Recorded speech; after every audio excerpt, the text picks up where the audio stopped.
Chapitre 2. Au fait, j'ai vu Aki aujourd'hui. Et vu ta tête, la vieille fliard t'a chopé et tu t'es fait engueuler, je me trompe? Lola ne répondit pas à cela. Il avait raison. Elle savait très bien ce qu'il pensait de ça. Elle n'avait pas à tenter de la voir lorsque ce n'était pas son week-end. Et il n'aimait pas qu'elle en parle non plus.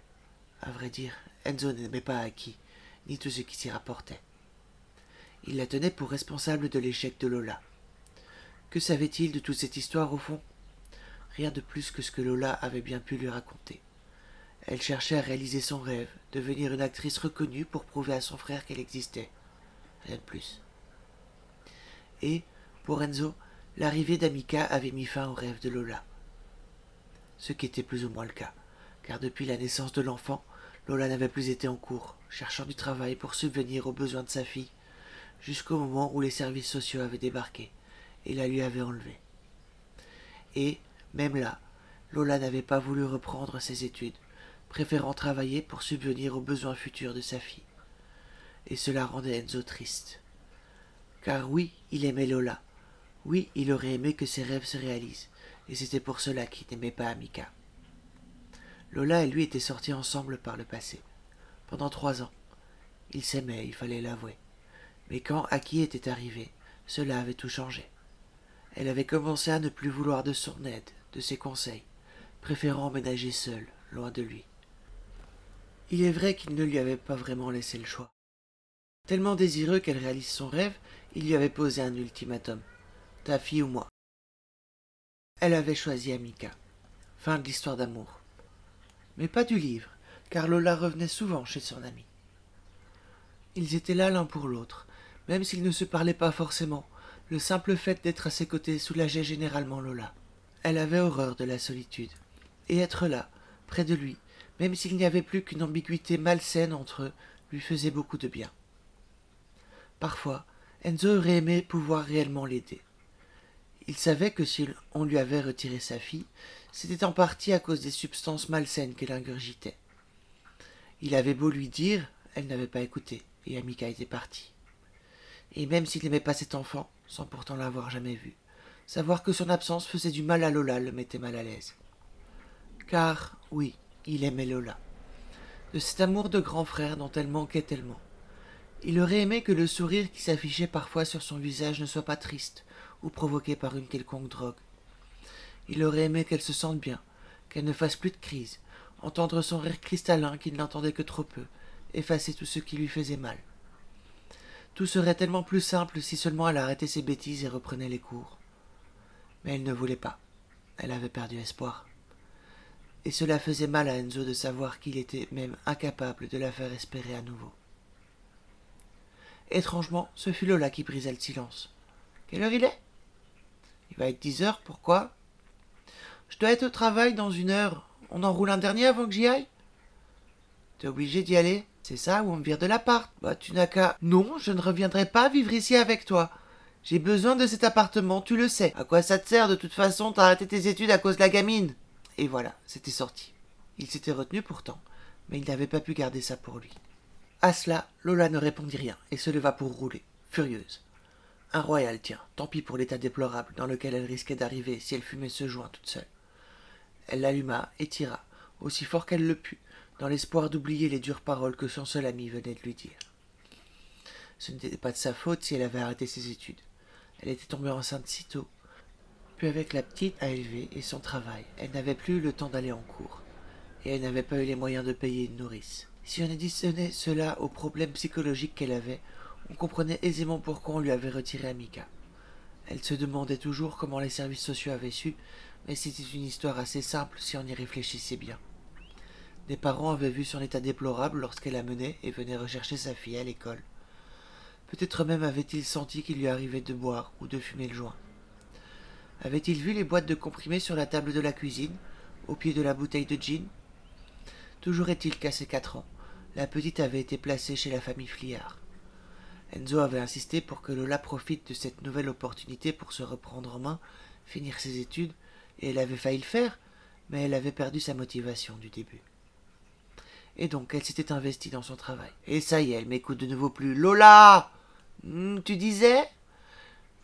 Je te demandais si tu voulais que je t'emmène. Je vais dans le coin, justement.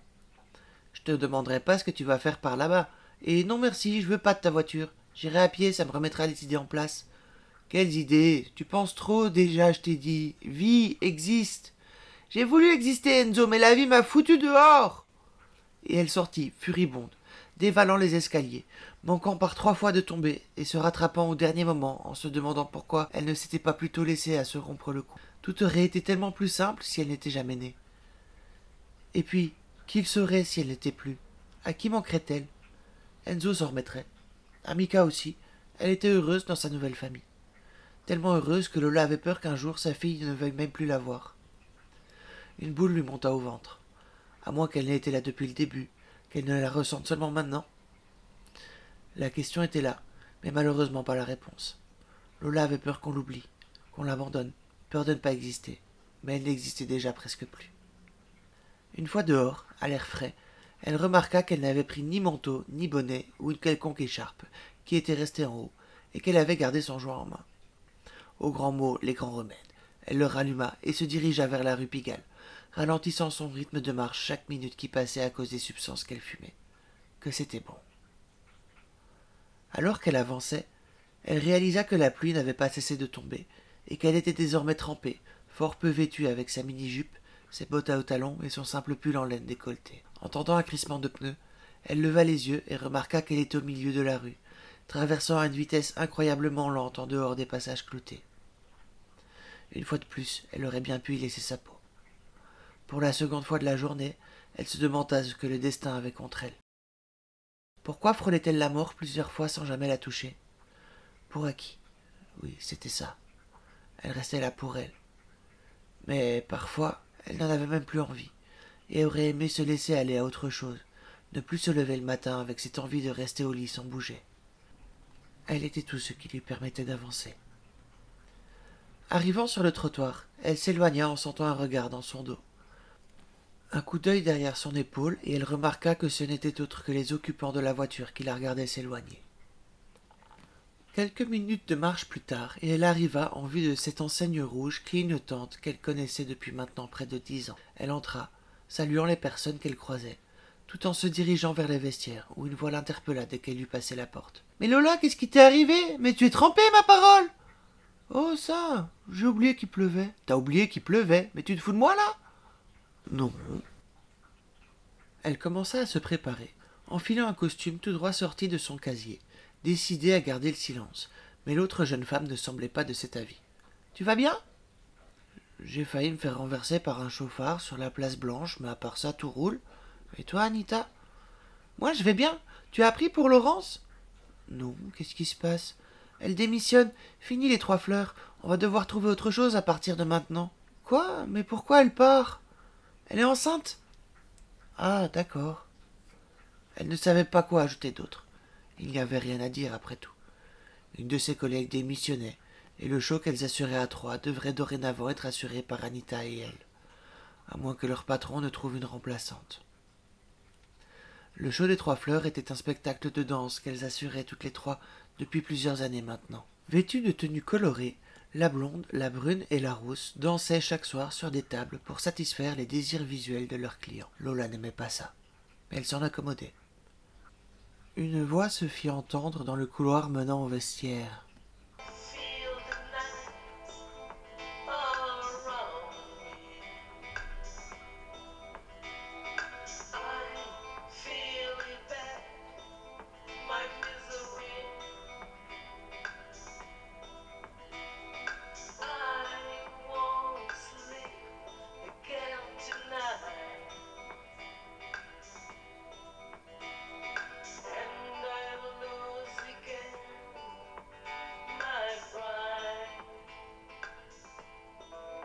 Elle était belle, cette chanson.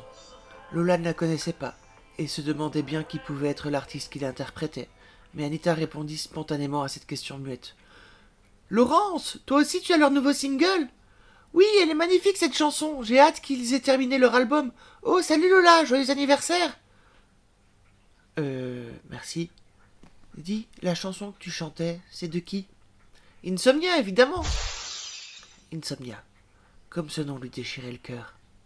Alors ils avaient continué à chanter? C'était tant mieux, il fallait l'avouer. Mais à l'espace d'une seconde, elle se demanda comment elle avait fait pour ne pas être au courant. Avant de se souvenir qu'elle avait un jour précisé à Enzo qu'elle n'aimait pas ce groupe. Avant de s'enfermer dans leur monde de disques, sans jamais allumer une radio. Ce qui était peut-être préférable. Lola, ça va? Oui, oui, je vais bien, t'inquiète pas. Elle se gifla mentalement, tentant de reprendre ses esprits. Il fallait qu'elle agisse normalement. Alors, c'est ton dernier jour, c'est ça? Oui, dommage que ça tombe aujourd'hui, mais je n'avais pas trop le choix. Mais Lola n'écoutait déjà plus. Mécaniquement, elle avait recommencé à se préparer, se maquillant, posant ses lentilles, totalement fermée à ce qui se passait autour d'elle.